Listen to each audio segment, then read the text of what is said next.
Congress MLC అభ్యర్థులుగా అద్దంకి, బల్మూరి ఖరారు చేసిన అధిష్టానం నేడు అధికారికంగా ప్రకటించే అవకాశం. యాక్చువల్గా అద్దంకి దయాకర్ పేరు ముందు నుంచి ఉన్నది, కానీ వెంకట్ పేరు మరి యాక్చువల్గా కొంత వార్తల్లో లేదు. అద్దంకితో పాటు మహేష్ కుమార్ గౌడ్ అన్నారు, ఇంకెవరి పేరు వచ్చింది.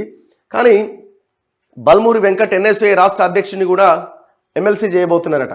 ఎమ్మెల్యేల కోట ఎమ్మెల్సీ ఉప ఎన్నికలో పోటీ చేసే ఇద్దరు అభ్యర్థుల పేర్లను కాంగ్రెస్ అధిష్టానం ఖరారు చేసినట్టుగా తెలుస్తోంది. ఇంకా అఫీషియల్గా రాలేదు, ఇవాళ వస్తుందట. అద్దంకి దయాకర్, బల్మూరి వెంకట్లను ఎంపిక చేసినట్లు వ్యక్తిగతంగా వారికి పార్టీ పెద్దలు సమాచారం ఇచ్చారు. అయితే వారి పేర్లను ఇంకా అధికారికంగా ప్రకటించలేదు. బుధవారం ప్రకటించబోతున్నట్టు సమాచారం. నామినేషన్లు దాఖలు చేయడానికి గురువారం వరకు గడువు ఉన్నది. అంటే 18వ తేదీ, రేపే కదా, రేపు నామినేషన్స్ దాఖలు చేయాలా. 19th ఏమో స్క్రూటినీ ఉన్నట్టున్నది, పరిశీలన, అభ్యర్థుల నామినేషన్ పరిశీలన ఉన్నది. 29th ఎలక్షన్ ఉన్నది, అదే రోజు రిజల్ట్ ఉంటుంది. సో ఈ రెండు ఎమ్మెల్సీ సీట్లు కూడా కాంగ్రెసే గెలుచుకోబోతున్నది. సపరేట్గా ఎలక్షన్స్ పెట్టబోతున్నారు కాబట్టి 64 మంది అభ్యర్థుల బలం కాంగ్రెస్కు ఉంది.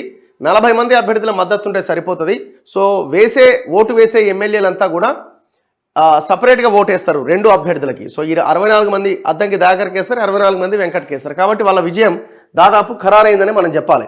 సో దీని మీదనే బీఆర్ఎస్ గొడవ చేసింది. రెండు ఒకేసారి పెట్టాలా, సపరేట్గా ఎట్లా పెడతారన్న ఒక అంశాన్ని తెర మీదకి తీసుకొచ్చింది. దానికి ఎలక్షన్ కమిషన్ కూడా క్లారిటీ ఇచ్చింది. లేదు గతంలో కూడా ఇట్లనే పెట్టినా, ఇప్పుడు కూడా ఇట్లనే పెడతామని.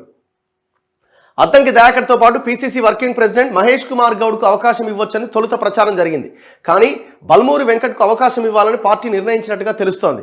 ఎమ్మెల్యే కోటాలో 2 ఎమ్మెల్సీ స్థానాల భర్తీకి విడివిడిగా నిర్వహించబోతున్న ఎన్నికల్లో కాంగ్రెస్ పార్టీకి సంఖ్యాబలం ఉన్నందువల్ల 2 స్థానాలను గెలిచేందుకు అవకాశం ఉన్నది. అద్దంకి దయాకర్ 2004 నుంచి 14 మధ్య కాలంలో తెలంగాణ ఉద్యమ సమయంలో విద్యార్థి జేఏసీ నాయకుడిగా పనిచేశారు. 2014, 2018 అసెంబ్లీ ఎన్నికల్లో కాంగ్రెస్ అభ్యర్థిగా పోటీ చేసి ఓడిపోయారు. ఇటీవల ఎన్నికల్లో ఆయనకు టికెట్ దక్కలేదు. ఈ నేపథ్యంలో తాజాగా ఎమ్మెల్సీ ఎన్నికల్లో పోటీ చేసే అవకాశాన్ని పార్టీ కల్పించింది. 2014, 2018 మధ్యకాలంలో మాల మహానాడు జాతీయ అధ్యక్షుడిగా సైతం అద్దంకి పనిచేశారు. ఎంబీబీఎస్ చదివిన ఎన్ఎస్ఏ రాష్ట్ర అధ్యక్షుడు బల్మూరి వెంకట్ ఎక్కడున్నాడు? వెంకట్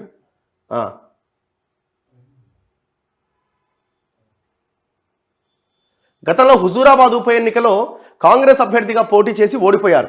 ఇటీవల అసెంబ్లీ ఎన్నికల్లో ఆయనకు టికెట్ దక్కలేదు. కేంద్ర ప్రభుత్వ విధానాలపైన ఎన్ఎస్ఏ ఆధ్వర్యంలో పలుమార్లు ఆందోళన చేసి ఆయన పార్టీలో గుర్తింపు పొందారు. సీఎం పీసీసీ అధ్యక్షుడు రేవంత్ రెడ్డికి సన్నిహితుడిగా ఆయనకు పేరున్నది. సో యాక్చువల్గా ఎన్ఎస్ఏ రాష్ట్ర అధ్యక్షుడిగా మంచి పోరాటాలు చేశారు వాళ్ళంతా కూడా.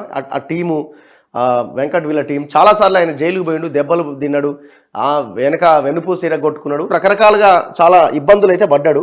మొత్తానికి ఆయన చేసిన ఆ కష్టానికి ఒక ఫలితం అనేది దక్కినట్టు కనబడుతున్నది. ఒకసారి ఫోన్ చేద్దాం. ఐ థింక్ మరి వీళ్ళు ఎత్తుతారో ఎందుకంటే వీళ్ళు ఇప్పుడే బయట ఇన్ఫర్మేషన్ ఇవ్వకండి అని కూడా చెప్పుండొచ్చు. సో ఈ పాటికి వాళ్ళు ఫోన్ చేసి ఉంటారు. ఎందుకంటే వీళ్ళు ఈ అఫిడవిట్, ఈ నామినేషన్ దాఖలు ఇవన్నీ కూడా ఏర్పాట్లు చేసుకోవాలి కాబట్టి ఖచ్చితంగా అభ్యర్థులకి ఫోన్లు చేసే ఉంటారు నేను అనుకోవడం. సో బిజీ వస్తుంది, ఓకే, తర్వాత మనం మాట్లాడే ప్రయత్నం చేద్దాం. సో ఎనీవే, ఇద్దరికి కంగ్రాచులేషన్స్. అద్దంకి దయాకర్ తుంగతుర్తి టికెట్ని త్యాగం చేశారు, ఆయనకి టికెట్ వచ్చింది. బల్మూరి వెంకట్ ఎన్ఎస్ఏ రాష్ట్ర అధ్యక్షుడిగా ఆయన చేసిన పోరాటం, హుజూరాబాద్ టికెట్ ఆయనకి ఇవ్వకపోవడం, వీటన్నింటి తర్వాత ఆయన ఎంపీగా వెళ్ళాలని ఒక ఆలోచన చేసినట్టున్నారు. కార్పొరేషన్ చైర్మన్ అన్న చర్చ కూడా వచ్చింది. మరి ఆల్ ఆఫ్ సడన్గా వెంకట్ పేరుని తెర మీదకి తీసుకొచ్చారు. కారణం ఏంటో తెలియదు.